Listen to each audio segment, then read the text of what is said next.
Hey, Sark Slayers and Sark Warriors, I'm back. And listen, this is officially the first episode of me chronicling my journey using antibiotics and a VDR agonist to treat sarcoidosis. If you're new here, welcome to my channel. My name is Miss Shirley, and I was diagnosed with sarcoidosis in 2004. In 2005, I embarked on this protocol and I stayed on it for about 3 years. You guys know the story. If you haven't, go back and check my previous video about my journey and how I found out about this protocol and about the nurse that contacted me and told me don't take steroids and all of that, and the crazy doctor that I first met, the pulmonologist that was just extremely rude. Um, so I went on the protocol. I stayed on it for about 3 years. And then all the symptoms that I had, which was fatigue, shortness of breath, insomnia, brain fog, um, wheezing, um, no endurance. I won't even say low endurance. There was no endurance. Um, but after 2.5, 3 years, all of that, I had all of my endurance back.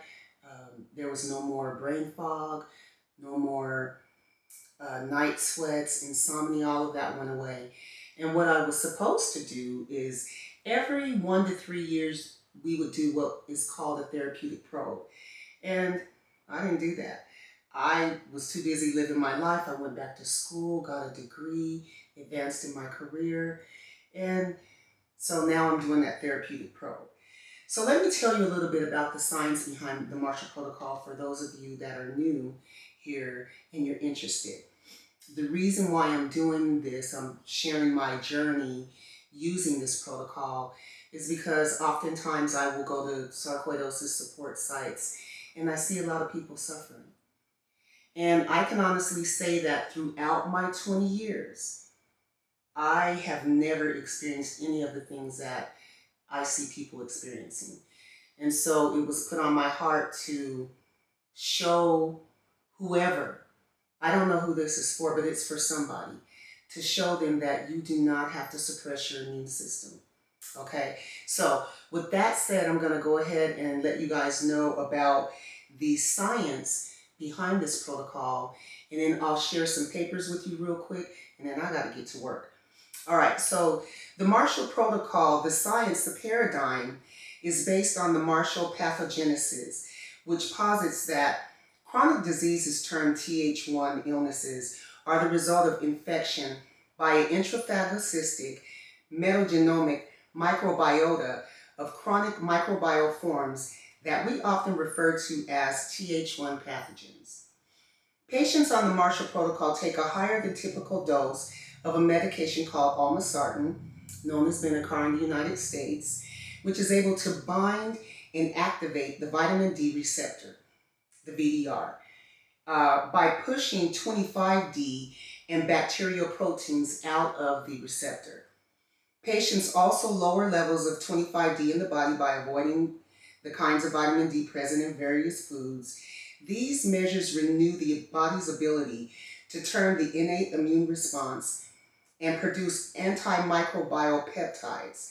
The immune system is then able to kill the Th1 pathogens and is once again able to manage viral and other co-infections. So that is the science behind the Marshall Protocol. And I know, there are people that say there's no known cause and there's no cure. Okay, you keep believing that. So I'm going to share with you the next paper that I have that shows what researchers are saying. It's not me that's saying it. Trevor Marshall figured this out way back in the early 2000s. And he and his wife put together this protocol, and they've been going out doing conferences over the years, educating physicians throughout the world. But here's a paper that is not from Trevor Marshall and his team. So the first paper that I want to share with you is out of the Journal of Cutaneous Pathology. And the title of this paper is called Identification of Mycobacterial DNA in cutaneous lesions of sarcoidosis. This paper was published in August of 2006. So this was after Trevor Marshall had done his work, he and his team, and they came up with the pathogenesis of sarcoidosis. So this abstract it says sarcoidosis is a multisystemic granulomatous disease of uncertain etiology. They always say that. But check this out. Recently, mycobacterial DNA, especially Mycobacterium tuberculosis and Mycobacterium avium complex, were detected in lung tissue and bronchial lavage fluid from patients with sarcoidosis by polymerase chain reaction assays in 30 to 50% of the cases. Moreover, cell wall defective form acid-fast bacteria have been isolated from skin lesions of patients with sarcoidosis, which were later confirmed as M. avium complex by PSR assays. Cell wall defective form acid-fast bacteria were also found to grow from the blood of 95% of patients with active sarcoidosis, demonstrating a mycobacterial origin similar to M. tuberculosis. So that's one paper. Somebody totally unrelated to the Marshall Protocol and those study investigators. And they cultured bacteria from the lungs of sarcoidosis patients. I presented a couple of different papers last year, I believe, maybe 4 papers. And there's many, many more. There's another one that I want to share with you that is, did I save that paper? There's another one. Oh, yes. This particular paper, y'all, I am very, very excited to share with you because this paper was written in 2015. And this paper, and all of the links to these papers are going to be in the description so that you can read the complete paper at your leisure. I'm only giving you guys the abstract of the paper, but most of them go into detail about their study and the results. So this particular paper, it says the etiologic role of infectious antigens, in sarcoidosis pathogenesis. Now, the abstract says the same thing. It talks about it being a granulomatous disease of unknown etiology and all of that, involving the lungs, skin, lymph nodes, and eyes. And but I want to scroll down to where it says, so I'm going to stop where it says sarcoidosis epidemiology suggests exposure to microbial bioaerosols. Sarcoidosis is a granulomatous disease of unknown etiology, blah, blah, blah, involving the lungs, skins, and lymph nodes and eyes. Granulomatous inflammation can be initiated by infectious agents such as fungi or Mycobacterium tuberculosis, or by non-infectious agents such as beryllium, chronic beryllium disease, and analysis of sarcoidosis epidemiology suggests that infectious agents have a role in the sarcoidosis pathogenesis.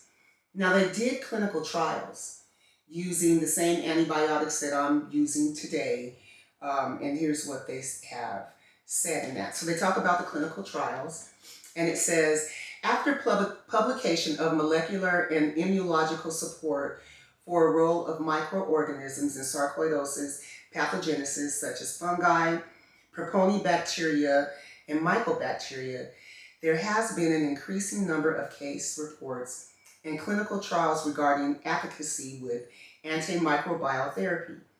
Numerous prior reports of the tetracyclamines, in particular doxycycline and minocycline, have been published in subjects with cutaneous sarcoidosis.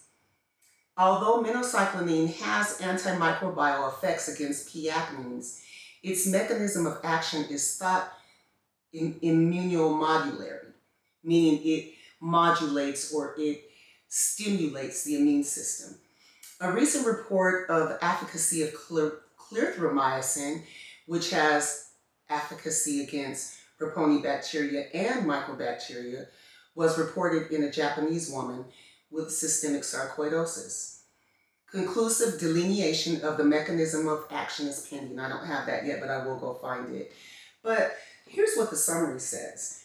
Recent molecular, genetic, and immunologic studies from independent laboratories support an association with sarcoidosis and microbial antigens, particularly mycobacteria or proponibacteria. The findings among American sarcoidosis subjects are mostly strongly associated with mycobacteria and among Japanese sarcoidosis subjects, proponibacteria. So it sounds like the location and where you live will determine the type of bacteria that you pick up. It says, because epidemiologic studies indicate that both sarcoidosis comorbidity and mortality is increasing, the impetus on current sarcoidosis researchers is to translate their strong basic research investigations into innovative therapeutics that will have an impact on sarcoidosis pathogenesis and hopefully lead to a cure. Now, this is the first paper that I've ever seen that mentioned the word cure. It's so funny. But anyway, so you have these papers out there that are unrelated to the research team at Autoimmunity Research Foundation, aka the Marshall Protocol, and they're saying that sarcoidosis is caused by bacteria. So that is why we should not suppress our immune system, because you're just allowing it to spread. So anyway, I'm not going to go on that tangent. So there's those two papers. So I've started, I am about 3 months in. I'm at 75 milligrams of minocycline, and I'm experiencing what we call immunopathology. And so let me tell you a little bit about immunopathology, which is similar to Jerisch-Herxheimer. And Jerisch-Herxheimer is a term that's widely used in the Lyme community now. But from the Marshall Protocol perspective, when you have taken the antibiotics, you will have immunopathology. And if you're really, really sick, like I was in 2005 and 2004, your immunopathology may be really, really bad. So the key is to go very, very slow on this protocol, right? There's no reason to rush. But people tend to start feeling better, and then they either want to stop too soon or they want to go faster, and you don't want to do that. So the expected symptoms or the reaction when the bacteria are killed, they release what is called endotoxins and cytokines, and they are released at the site of the infection. This contributes to a sense that one's original disease is getting worse. In fact, the increase in symptoms is only temporary, which is true, although these symptoms may be similar to one's disease. Unlike disease symptoms, though, they are a sign that something is being accomplished. The Th1 pathogens are being killed. And that's what I've been experiencing. Of course, I experienced that in the past, but I am still having Jerisch-Herxheimer. Mine are now in the upper airway. And what I'm feeling is, it's kind of gone now, but I did feel like my vocal cords were swollen. I was hoarse. And when I went to go see my pulmonologist in December, he said he could hear some upper airway restriction. Not necessarily any wheezing, but he could tell that it was tight. And he was like, well, I think it's because of the allergens in the air. And I thought to myself, no, I think I'm experiencing immunopathology. I have shared with him these papers. As most physicians are, he is reluctant to do anything. He said he doesn't want to prescribe any medications or anything like that. And that's fine, because I already have a physician that is smart enough to know about the science behind this protocol and to say, I'm not going to suppress her immune system. Why would I do that? And then the other thing is, what have you got to lose? I look at all these people on prednisone or methotrexate or on Imurin or Humira, and man, they are suffering. They're still, like, they might have relief for a minute, but I'm telling you, when they withdraw those medications, the symptoms come back with a vengeance. And for those of you that have had that happen, you know that when you wean down to a certain point and you start trying to go lower, it is very difficult. So that is why I'm sharing my journey. So I'm so glad that you guys are here to follow me. So now it's time for me to get to work.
You know, I remember when I was first diagnosed with sarcoidosis.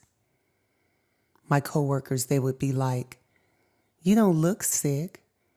You don't act sick." But man, I sure felt sick.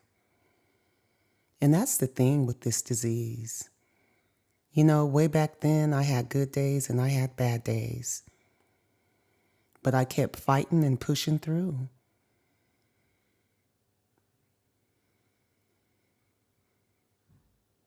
Going through the Marshall Protocol the first time was a trip.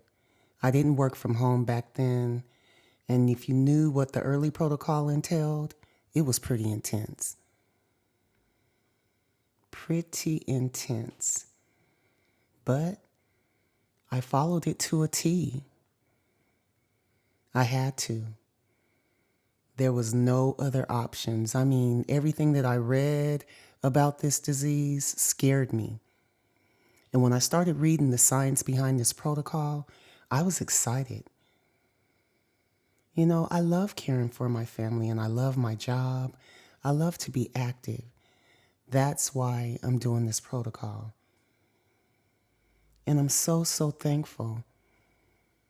So thankful.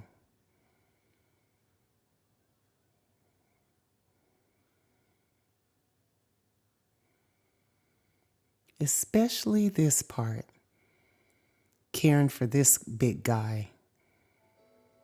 I love it.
Okay, so we just got back from the veterinarian, and Deuce has an infection in both ears.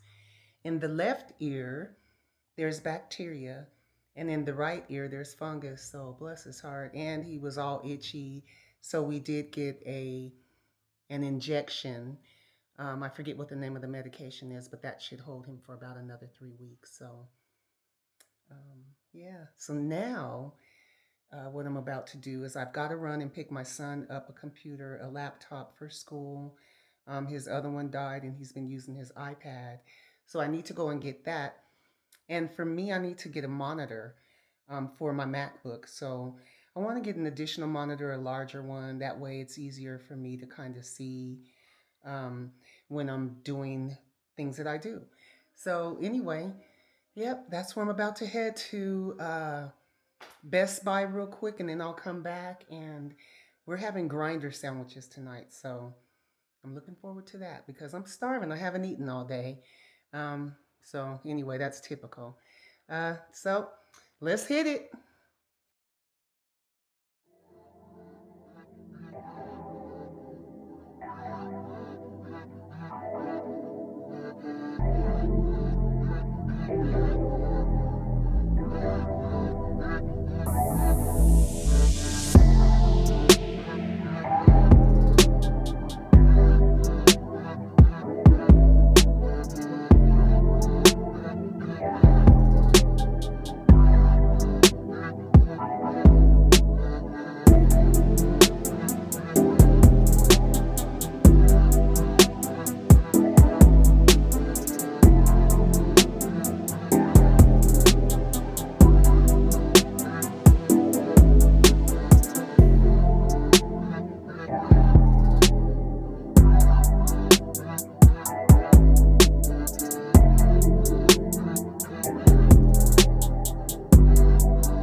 Like I was saying before, I'm so thankful. You know, the nurse that contacted me and told me about this protocol, not only did she encourage me to be an advocate for myself, but to also research for myself. You know, go out there and read those papers that are in PubMed and make sure that you are sharing that information with your physician. After all, it's your body. It's your health. And that's what I told myself. This is my body. This is my health. This is my journey. This is Wellness Unlocked. Yeah. Wellness Unlocked.